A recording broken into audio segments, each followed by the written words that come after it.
Good morning, afternoon, and evening, everyone. Welcome to my Game Week 6 team selection video, or what is now the Game Week 6 wildcard video.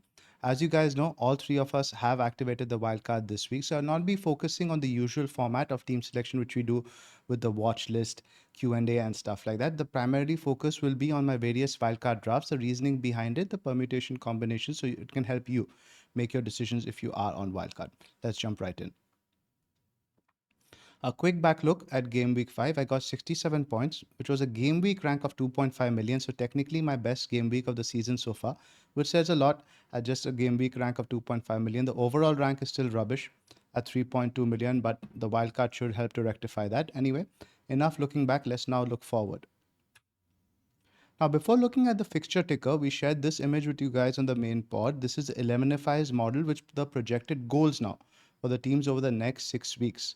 I don't want to pay too much importance to the fixture ticker, right? As you guys will see later on, teams like your Ipswich, Everton, and all, right, are on the top of it. But you look at down over here, where are Ipswich in terms of the attack? They're ranked 17th for goals. Where are Everton? They're ranked 13th for goals. So, as far as possible, I want to back the teams in attack who are in the top 8. That's Man City, Arsenal, Liverpool, Spurs, United, Chelsea, Villa, and Brentford. So I want to try to get as many attackers as possible from these 8 teams, especially if you look at those top 7. Those are the teams we expect to be in the top 7 in the league where the league finishes. So naturally, my mantra has always been buy good players from good teams. Now, these teams, granted, they do have a difficult fixture schedule where they might skew fewer goals, but the pedigree is there. These teams are always going to score more, they're going to look to win more. So I generally like to focus on the teams you see in the top 6 over here, top 7. Similarly, now look at defensive numbers. City, Arsenal, Liverpool again right on top. Brentford are in fourth, and Everton are in fifth. So Everton, what this is telling you, are primarily a defensive side. The bookies and the underlying data prefer if you back the defense a lot more. Similarly to Forest, jump back to the previous one. Look at Forest and 14th for those of us looking to buy Chris Wood. So effectively, if you buy both DCL and Wood, we are buying teams that are projected to score 13th and 14th goals. Now, you could spin this around and say that the other teams, the bigger teams as they are called, they might share their goals around a lot more. Like if Everton score, Calvert-Lewin is likely to be the scorer or assist, and similarly for Wood. So I buy that argument a little bit.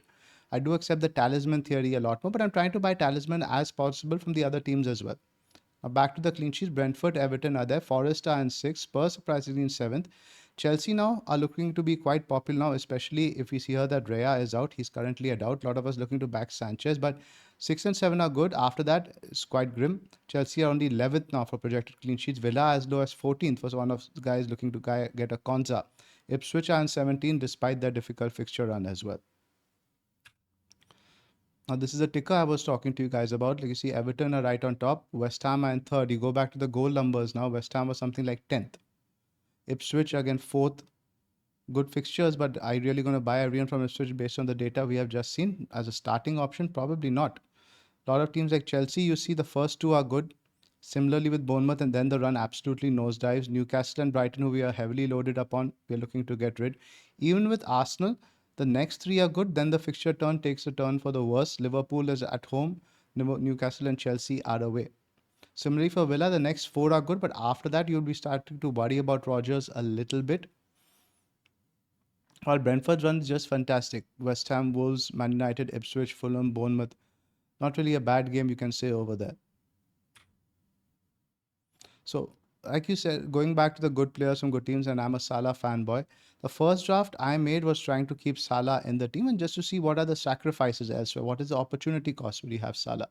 So I'll read out the team for those of you guys listening on audio. It's Rea, Fabianski, Gabriel, Greaves, Lewis, Pinnock, and Trent, Rogers, Bumo, Carvalho, Semenyo, and Salah, Calvert-Lewin, Haaland, and Havertz.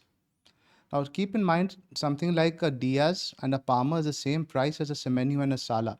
That's the sort of trade-off you're making, so, which is huge, I think. And I think if you're not going to captain Salah over the next few weeks, I'm less minded to do that because Haaland is simply going to be perma captain. You guys would have seen LR's video, you guys would have seen the pod. There's no particular fixture where you say that yes, Salah is a clear favorite over Haaland. Is Salah going to stop getting points? No. Salah good potential to haul over the next few fixtures and outscore Saka? Absolutely. But I'm trying to see what I can do with the rest of the money. And that's what we will be focusing on the other drafts.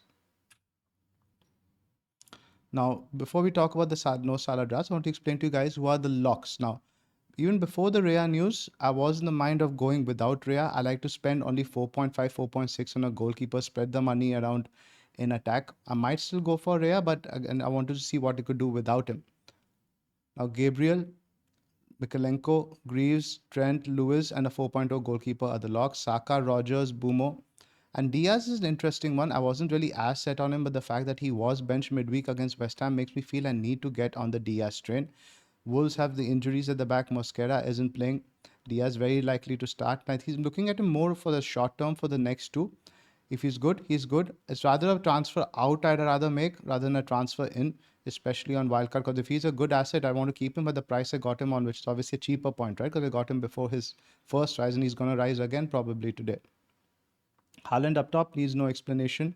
Similarly with Bumo, Rogers is too good value. And with Saka, I did think about potentially losing Saka and going for Salah. That was a big trade-off in the previous one, right? But he's really the standout pick, the premium over the next couple of games. You all remember what Saka did to LR last year. I don't want to be on the receiving end of that. Now, this is the draft I'm currently on, the triple Arsenal attack. I put Flecken in that Rhea position, Carvalho in the midfield spot, Havertz and Solanke up top. Now, again, this goes back to my earlier principle of backing teams from the top sides, right? I've got point one in the bank. I could slot Sanchez in there for Flecken, but I like the schedule a lot more for Flecken in terms of save potential, etc. And you saw Chelsea are 11th, and you could make the argument, of course, that you're buying a goalkeeper for a longer run of fixtures, not the immediate run. But I don't know. I don't want to go another 60, 65 days with my keeper not getting a clean sheet, not getting points. Man, if he's going to get them in December, January, no. I want the points now. If I'm buying a player now, I want the points at least over the next 3, 4 game weeks. We all want instant gratification, whether we like it or not. You're going to be looking at your keeper after Sanchez with the conceding goals. Doesn't really work with me. Flecken could as well. But again, that's only 4.5 I'm spending there. And I like the Carvalho option also now versus somebody like, let's say, a Dibbling. Now, Carvalho might not be fully nailed. He started the last game, but that was again, they were playing a back three. They'll likely play a back four in the future games. He could play on the left, and they did spend 27.5 million on him. So I do expect him to get minutes, and he could be now one of the standout picks in that price bracket. So that gives me that little bit of bench depth without having overly amount of money stuck on the bench. And it's a very clear decision that Carvalho is my eighth attacker. And you see over there, Mikalenko is my backup for Lewis. And I didn't talk about Lewis much now. The reason why Lewis is in there is primarily because of the Rodri injury. And you have a good rotation between Mikalenko and Greaves, which isn't really a rotation. You're looking to play Mikalenko in most weeks.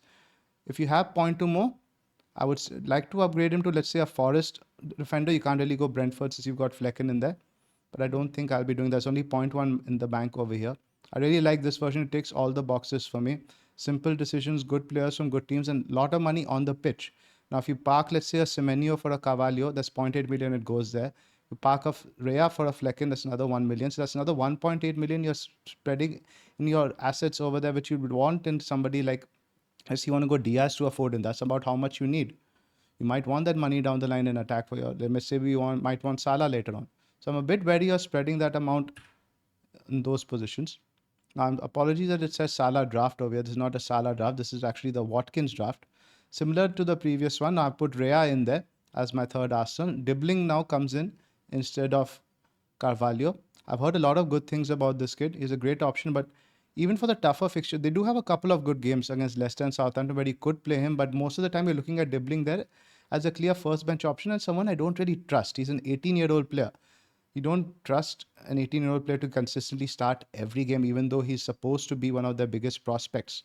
I'm not that confident there, but again, and anytime there's an injury to somebody, I'm not going to be like, oh, can I play Dibbling? If Carvalho is starting, I'm going to be okay, I'll play Carvalho. He has decent fixtures.